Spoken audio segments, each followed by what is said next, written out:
నమో భగవతే వాసుదేవాయ. ఓం నమ శివాయ. ఈరోజు అమ్మ జిల్లెల్ముడి అనసూయమాత గురించి తెలుసుకుందాం.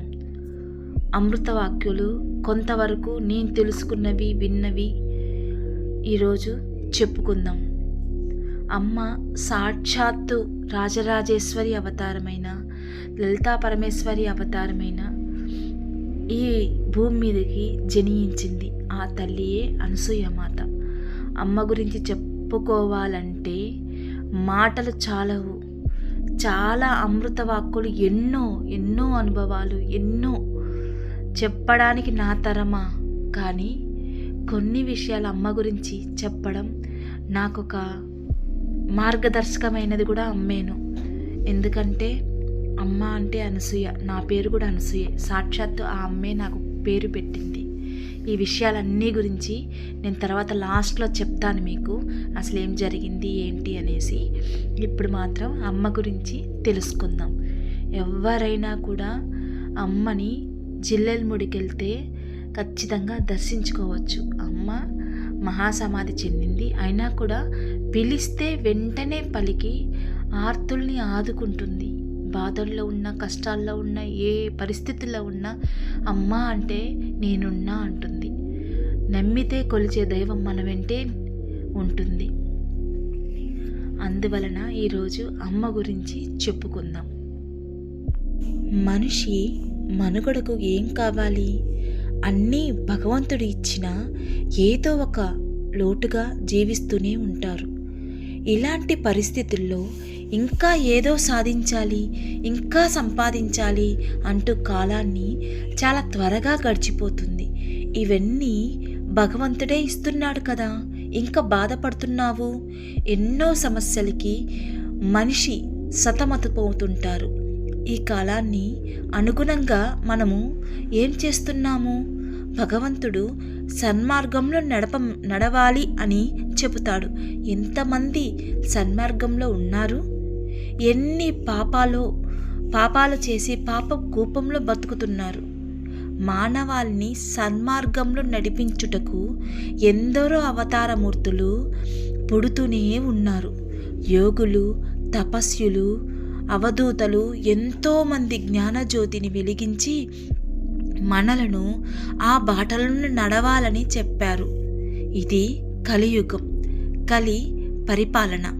కలి ప్రభావం చేత భక్తి మార్గంలో ఉన్న వాళ్ళని కూడా చెడగొడతాడు, గొడవలు పెడతాడు, చంపుకునేలా చేస్తాడు, భార్యాభర్తలను విడదీస్తాడు. ఎక్కడ చెడు ఉంటుందో అక్కడ కలి ఉంటాడు. అందుకే భగవంతుడు ఒక వరం ఇచ్చాడు. ఏమిటంటే, భక్తితో ఎవరైతే గురువుని సేవిస్తారో, దైవనామము తలచి దైవ ఆరాధన చేస్తారో వాళ్ళ జోలికి నీవు వెళ్ళకు అని చెప్తాడు. అందుకే ప్రతినిత్యం దైవారాధన చేసుకోవాలి. ఏదో చేశామా అని కాదు, త్రికరణ శుద్ధిగా చేయాలి. అప్పుడే నీకు దైవం తోడుగా నిలబడి నిన్ను కాపాడుతాడు. దైవనామమే నీతో అహంకారాన్ని, నీలోని కామక్రోధాన్ని అదుపులో పెడుతుంది. దైవం మించిన ఆయుధం ఏముంది? దైవం నామస్మరణ ఎంత గొప్పది! దానికి ఎంతోమంది అవధూతల చరిత్రలు వినాలి, చదవాలి. కనీసం చదవడం ఓపిక లేదు అంటే కనీసం వినాలి. ఈరోజు సాక్షాత్తు లలితా పరమేశ్వరిగా అవతరించిన జిల్లెల్ముడి అమ్మ గురించి తెలుసుకుందాం. అమ్మని మనస్సును తలిస్తే చాలు, ఆర్తితో పిలిస్తే చాలు, తన బిడ్డల కోసం కదిలి వస్తుంది. అమ్మలకే అమ్మ, గురువులకే గురువు, మాతృశ్రీగా, విశ్వజననిగా అమ్మ అందరి గుండెల్లో నిండిపోయింది. అమ్మ చరిత్ర చాలా గొప్పది. దానికి మాటలు సరిపోవు, కొలవడానికి కొలమానమూ లేదు. ఆ తల్లి అమృతవల్లి. భూమిపై నర ఆడిన ఆ రాజరాజేశ్వరి అమ్మగా, అన్నపూర్ణాదేవిగా అవతరించింది. తల్లి గురించి నాకు తెలిసిన అమృత వాక్కులు కొన్ని చెబుతాను. జిల్లెల్ముడి అమ్మ అనసూయమాత. జయహో మాత శ్రీ అనసూయ రాజరాజేశ్వరి శ్రీ పరాత్పరి. జయ హో మాతా శ్రీ అనసూయ రాజరాజేశ్వరి శ్రీ పరాత్పరి అనే నామముతో తల్లి ఎప్పుడు జయ జయధ్వానాలతో జిల్లెలముడి అంతా కీర్తించబడుతుంది. జిల్లెలముడి అమ్మ మార్చి 28వ తేదీ 1923వ సంవత్సరంలో గుంటూరు జిల్లా మన్నవ అనే ఒక పల్లెటూరులో సీతాపతి శర్మగారు రంగమ్మ అనే పుణ్యదంపతులకు జన్మించారు. ఆ తల్లికి ఆ పుణ్యదంపతులు అనసూయ అని నామకరణం చేశారు. అనసూయ అమ్మ పుట్టకముందు ఎంతోమంది బిడ్డలు పుట్టి చనిపోయారట. ఆ తల్లికి తర్వాత సాక్షాత్తు లలితా పరమేశ్వరి అయిన అనసూయ మాత జన్మించింది. తర్వాత ఒక అబ్బాయి జన్మించాడు. అనసూయ మాత పుట్టింది ఆ అమ్మ గర్భంలో అయితే పెరిగింది వేరొక అమ్మ దగ్గర. గొల్ల నాగమ్మ పెంచి పెద్ద చేసింది. చిన్నప్పటి నుంచి అమ్మ అనేక మహిమలు చూపి అందరినీ ఆశ్చర్యపరిచింది. తల్లి రంగమ్మ చనిపోతే అందరూ ఏడుస్తుంటే ఏడవద్దని అమ్మ దేవుడి దగ్గరికే వెళ్ళిందని ఓదార్చింది. ఒకసారి బాపట్ల భావన్ నారాయణ స్వామి గుడికి వెళ్తే పూజారి గమనించకుండా గుడి తలుపులు మూసేసి వెళ్ళిపోగా అక్కడ కిత్య చేసి అన్నిటికీ ఆధారం భూమి కనుక భూమి పూజ చేయాలని చెప్పింది. మర్నాడు ఉదయం పూజారి వచ్చి గుడి తలుపులు తెరవగానే అమ్మ రాజ్యలక్ష్మి అమ్మవారుగా దర్శనమిచ్చింది. మరోసారి ఒక పోలీసు ఉద్యోగి అమ్మ మెడలోని పులిగోరు తీసుకొనటానికి ప్రయత్నిస్తే అమ్మ తీసి ఇచ్చింది. అతను ఆశ్చర్యపడి మళ్ళీ భక్తితో అమ్మ మెడలో అలంకరించి నమస్కరించి వెళ్ళిపోయాడు. అమ్మపై అందరికీ అనంత విశ్వాసం కలిగింది. ఆమెను సర్వదేవత స్వరూపిణిగా భావించారు. వివాహము 13వ ఏట అమ్మకు మేనత్త కనకమ్మ గారి పెద్ద కొడుకు బ్రహ్మాండం నాగేశ్వరరావుతో 5వ నెల 5వ తేదీ 1936 సంవత్సరంలో బాపట్లలో వివాహం చేశారు. కాపురం బాపట్లలో పెట్టారు. 4 ఏళ్ల తర్వాత 1940లో జిల్లెలముడికి ఆ దంపతులు చేరి అక్కడ కాపురం ఉన్నారు. ఆ గ్రామానికి ప్రయాణ సౌకర్యమే లేదు.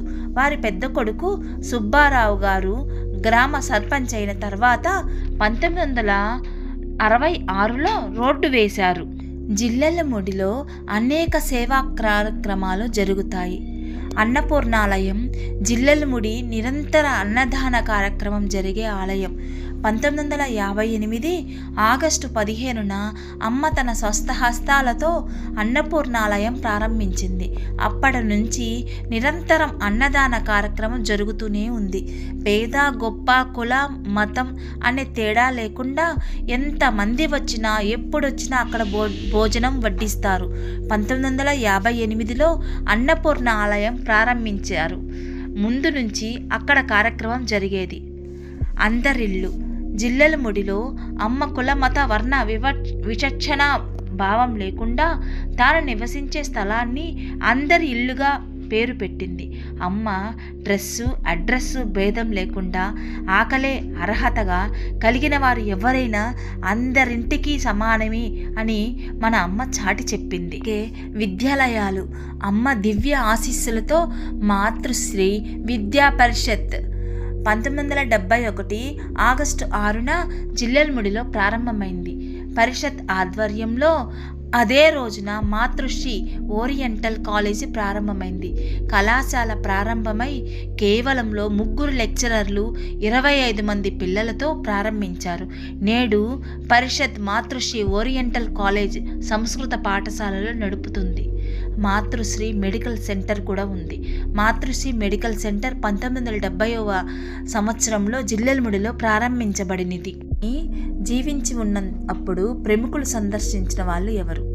అమ్మ జీవితకాలంలో సందర్శించిన ప్రముఖులలో రఘువరదాసు, ఆత్మానంద స్వామి, లక్ష్మణ యతేంద్రియులు, నరసింహయోగి, ప్రభాకర ఉమామహేశ్వర్ పండిట్, కుర్తల పీఠాధిపతి శివానంద భారతి స్వామి, ప్రసాద రాయ కులపతి, కరుణశ్రీ జఠవల్లభుల పురుషోత్తం, జమ్మల మడగ మాధవరామ శర్మ, ఎక్కిరాల శ్రీ కృష్ణమాచార్యులు, పుటపర్తి నారాయణాచార్యులు, పల్లెపూర్ణ ప్రజ్ఞాచార్యులు, దువ్వూరి వెంకట రమణ శాస్త్రి, గుడిపాటి వెంకటచలం వంటి వారు ఆమెను సందర్శించారు. ప్రతిరోజు మనకు అనుభవంలోకి వచ్చే విషయాలు ఏమిటంటే, కొన్ని పనులు అనుకొని చేస్తాము, మరికొన్ని పనులు అనుకోకుండా చేస్తాము. ఇలా జరిపించే దానిని శక్తి అని పేరు పెడతాము. దేవుడున్నాడా అని అనుమానం పట్టుకున్నప్పుడు నీ మీద నువ్వు నమ్మకం పెంచుకో. నీ మీద నీకు నమ్మకం లేనప్పుడు దేవుని మీద నమ్మకం పెంచుకో. నీవు గమనించే ఉంటారు, మీరెంత ఆత్మవిశ్వాసంతో పనిచేసినా కొన్నిసార్లు ఆ పని మీరు అనుకున్నట్లుగా కాదు. అటువంటప్పుడు మీ గురించి మీకు అనుమానం కలిగి అసహారాలుగా అయ్యి సహాయం కొరకు మీరు దేవుని వైపు మళ్ళుతారు. మీరు పూర్తి విశ్వాసంతో మీ పనిని మిమ్మల్ని దేవుని వద్ద ఉంచుతారు. కానీ వేచి చూసినా ఏమీ కాదు. అప్పుడు మళ్ళీ ఆ పనులు మీ చేతుల్లోకి తీసుకుంటారు. ఈ మొత్తం చక్ర భ్రమణాన్ని సవ్యంగా ఎందుకు అర్థం చేసుకోరు? మీలో ఉన్న అంతరాత్మ భగవంతుడే ఒకే సూత్రాన్ని సంబంధించే 2 ధృవాలని. మీలో ఉన్న అంతరాత్మే భగవంతుడు ఒకే సూత్రాన్ని సంబంధించిన 2 ధృవాలని.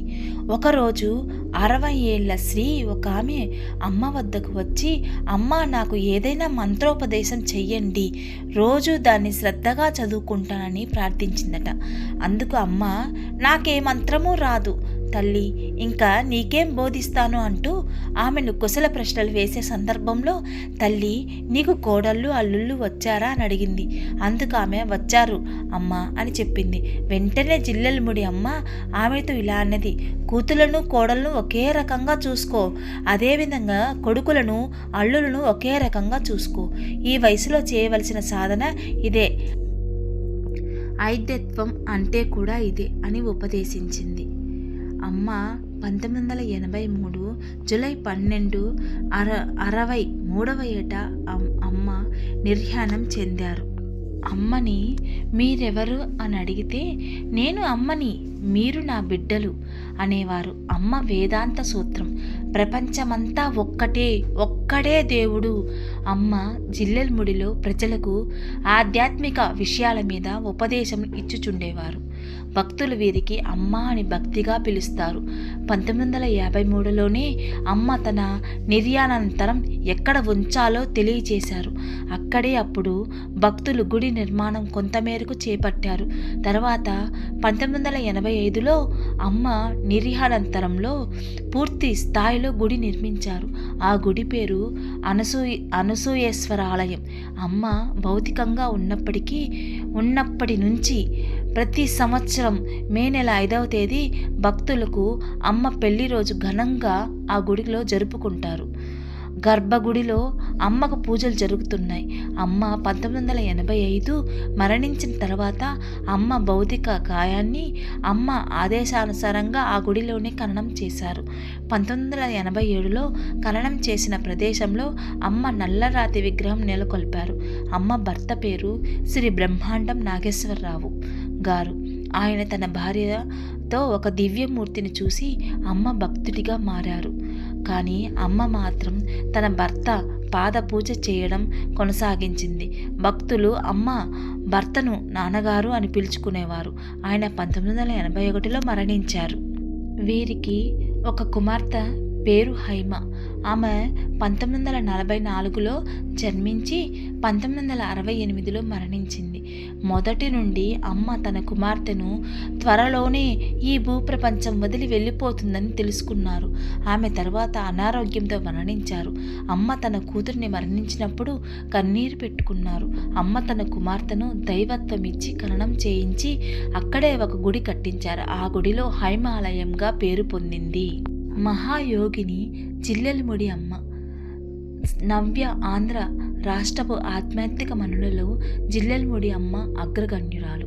అనేక జన్మల్లో అపారమైన యోగ సాధన ఆధ్యాత్మికం అన్నది ఉన్నప్పుడు ఆవిడ లాంటి జీవిత సాధ్యం. అన్నీ తానే అన్నీ అయి విలసిల్లింది ఆవిడ. దైనందిత జీవితంలో పరిపూర్ణ బ్రహ్మత్వానికి ఆ యోగిని అద్భుత దర్పణం, పండిత సమదర్శిని అని భగవద్గీత అంటుంది. అంటే సిద్ధి పొందిన వారిని, సిద్ధి పొందని వారిని సమంగా చూసేది యోగం. యోగస్థః కురు కర్వాణి సంగత్వక్త అని భగవద్గీత కూడా అంటుంది. అంటే అన్ని రకాల కర్మలను యోగ స్థితిలో ఉండి చేయి దేనికి అనుకోకుండా అని అర్థం. జిల్లెలముడి అమ్మ ఈ విధంగా మహాయోగిని జీవితం ఆదర్శం. అమ్మ జ్ఞానం ఆదర్శం. అమ్మ ఆదర్శమే ఆదర్శం. అమ్మ దివ్యానుభూతి చెందిన వాళ్ళల్లో మా కుటుంబం కూడా ఒకటి, మా అమ్మ వాళ్ళది. అమ్మ పుణ్యఫలం వలనే మా కుటుంబము ఈ రోజుకి కూడా సంతోషంగా ఉంది. మా అమ్మ వాళ్ళు మాకు చిన్నప్పటి నుంచి ఆ అమ్మ మా ఇంటి వెలువెలుపుగా ఉంది. మా నాన్నగారు నెల్లూరు సుబ్రహ్మణ్యం గారు, కామేశ్వరమ్మ, ఐవార్పల్లె గ్రామం, నెల్లూరు జిల్లా. ఈ దంపతులకి ఎంతమంది పిల్లలు పుట్టినా బ్రతికేవారు కాదు. అంత తెలిసిన బంధువుల ద్వారా జిల్లెలముడి వెళ్ళారు. ఆ అమ్మ కృప వలన 6 మంది సంతానం కలిగింది. మా ఇంట్లో ప్రతి ఒక్కరి పేరు ఆ తల్లి స్వయంగా పెట్టింది. మా పెద్ద అక్క మాటలు 4 సంవత్సరాల వరకు మాటలు రాలేదు. ఆ తల్లి చూసి హైమా అని పిలిచింది. ఊ అని పలికింది. అమ్మ చలువ వలన గంగా ప్రవాహంలా మాట్లాడింది. నా పేరు అనసూయ, మా ఇంటిలో చివరి అమ్మాయిని. నేను పుట్టినప్పుడు అమ్మ నా పేరు వాత్సల్య అని పెట్టాలనుకునింది. కానీ ఆ అమ్మ పేరు నాకు పెట్టింది అనసూయ అని. మా ఇంటిళ్ళ పాదిని ఆ తల్లి అడుగడుగునా కాపాడుతూ వచ్చింది.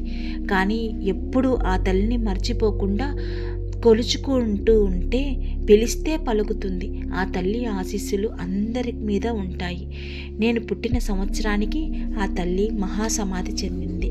ఒకసారి దగ్గరలో ఉన్నవాళ్ళు, తెలుసుకున్న వాళ్ళు ఆ తల్లిని దర్శించండి.